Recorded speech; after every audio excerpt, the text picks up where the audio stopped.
بسم اللہ الرحمن الرحیم نحمدہ و نصلی علی رسول الکریم۔ صحیح البخاری کتاب العلم باب اسم من کذب علی النبی صلی اللہ علیہ وسلم، یعنی اس شخص کا گناہ جو نبی صلی اللہ علیہ وسلم پر جھوٹ باندھے۔ حدیث نمبر 106۔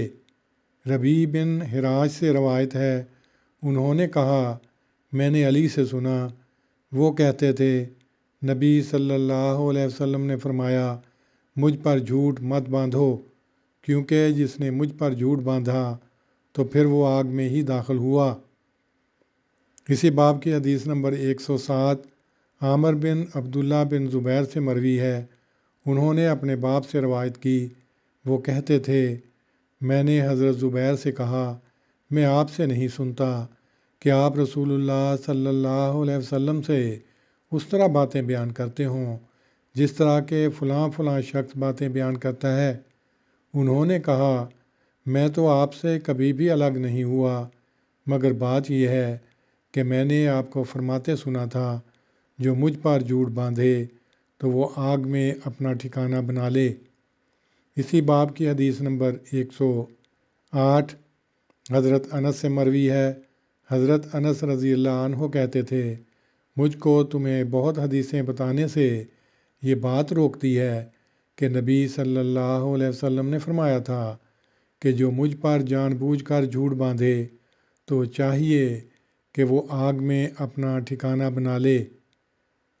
اسی باب کی حدیث نمبر 109 یزید بن ابی عبید سے مروی ہے، وہ کہتے ہیں کہ میں نے سلمہ سے روایت کرتے ہوئے سنا، انہوں نے کہا میں نے نبی صلی اللہ علیہ وسلم کو فرماتے ہوئے سنا کہ جو شخص مجھ سے ایسی بات نقل کرے جو میں نے نہیں کہی تو چاہیے کہ وہ آگ میں اپنا ٹھکانہ بنا لے۔ اسی باب کی حدیث نمبر 110 ہے، حضرت ابو ہریرہ رضی اللہ عنہ نے بیان کیا کہ نبی صلی اللہ علیہ وسلم فرماتے تھے میرے نام پر اپنا نام رکھو اور میری کنیت کو اپنے لیے مت اختیار کرو، اور جس نے مجھے خواب میں دیکھا تو یقیناً اس نے مجھے ہی دیکھا، کیونکہ شیطان میری صورت نہیں بنا سکتا، اور جو مجھ پر جان بوجھ کر جھوٹ باندھے وہ آگ میں اپنا ٹھکانہ بنا لے۔ ان روایات کی تشریح میں لکھا ہے کہ اس باب میں امام بخاری رحمۃ اللہ علیہ 5 حدیثیں ایک ہی بات واضح کرنے کے لیے لائے ہیں، اور وہ یہ کہ حضرت صلی اللہ علیہ وسلم کے متعلق یا آپ کی طرف سے جھوٹی بات بیان کرنا گناہ عظیم ہے۔ لوگ اپنے بزرگوں کی بڑائی ثابت کرنے کے لیے عجیب سے عجیب معجزے تراشتے اور ان کی طرف انہونی باتوں کو منسوب کرتے ہیں۔ کوئی قوم اس گندے جھوٹ سے نہیں بچی۔ حضرت صلی اللہ علیہ وسلم نے اپنی امت کو نہایت منظر الفاظ میں اس سے آگاہ کیا، اور صحابہ رضی اللہ عنہم نے بھی اس قدر احتیاط برتی کہ وہ سچی بات بیان کرنے سے بھی ڈرتے تھے، مبادا کہیں اپنی طرف سے روایت میں کمی بیشی ہو جائے اور وہ اس وعید کے مستحق ہوں۔ یہ تقویٰ کا اعلیٰ نمونہ ہے۔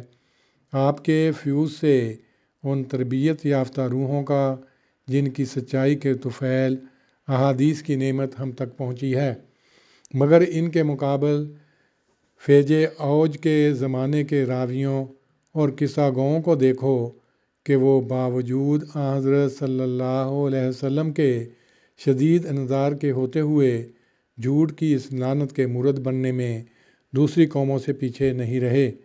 دوسری قوموں کو تو ضرورت تھی کہ وہ اپنے تخیلات کی مدد سے اپنے بڑوں کی بڑائی کا اظہار کریں اور قصے کہانیوں کی رنگ آمیزیوں سے ان کو سجائیں، مگر محمد رسول اللہ صلی اللہ علیہ وسلم کی ذات استودع صفات اس خیالی بناؤ سگار سے بالکل مستغنی تھی۔ ان احادیث میں جو کہ حد تواتر تک پہنچی ہوئی ہیں غور کرنے والوں کے لیے ایک نشان ہے۔ ان سے سچائی سے بھری ہوئی اس روح القدس کا پتہ چلتا ہے جس نے محمد رسول اللہ صلی اللہ علیہ وسلم کے سینے میں بسیرا کیا ہوا تھا۔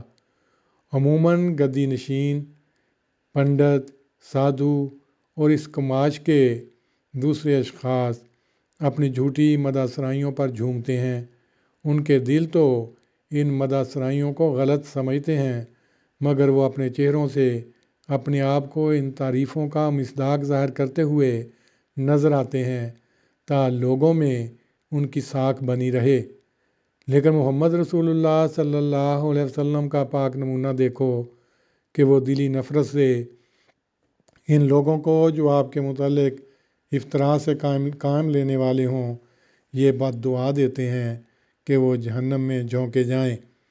یہ وہ انظار شدید ہے جو احادیث کا محافظ رہا اور جس نے علم کی وراثت کے پہنچانے میں مسلمانوں کو خیانت سے بچائے رکھا، سوائے ان مجلسی قصہ گوؤں کے جو آج کل بھی مصر، حجاز، شام، عراق میں بہت ہیں، اور جن کو دیکھ کر ابن باویہ وغیرہ راویوں کی یاد تازہ ہو جاتی ہے۔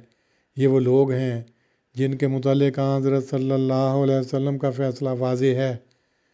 ان احادیث میں علم کے متعلق 29واں ادب بیان ہوا ہے۔ حدیث نمبر 106 میں آپ کے متعلق جھوٹی بات بیان کرنے کا ذکر ہے۔ روایت نمبر 107 میں آپ سے جھوٹی روایت کرنا مراد ہے۔ اس روایت میں حضرت عبداللہ بن زبیر کا یہ قول کہ انی لم افارق، یعنی میں حضرت صلی اللہ علیہ وسلم سے جدا نہیں ہوا، اس سے اکثر اوقات آپ کے ساتھ رہنا مراد ہے۔ حدیث نمبر 108 لا کر یہ بات واضح کر دی ہے کہ بھول کر یا بغیر قصد کے کوئی خلاف واقعہ بیان ہو جانا مراد نہیں۔ گو صحابہ اس کا بھی خیال رکھتے تھے اور اس لیے بہت روایتیں کرنے سے بچتے تھے۔ حدیث نمبر 109، 10 اور 10 لا کر بتلایا کہ حضرت صلی اللہ علیہ وسلم کی طرف سے یہ تاکید کسی ایک وقت میں نہیں بلکہ مختلف اوقات میں ہوتی رہی۔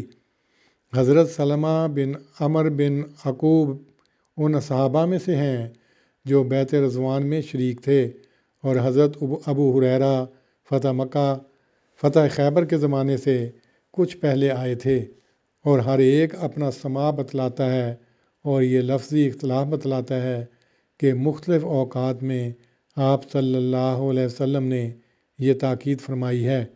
اللہم صلی علی محمد وعلی آل محمد کما صلیت علی ابراہیم وعلی آل ابراہیم انک حمید مجید۔ اللہم بارک علی محمد وعلی آل محمد کما بارکت علی ابراہیم وعلی آل ابراہیم انک حمید مجید۔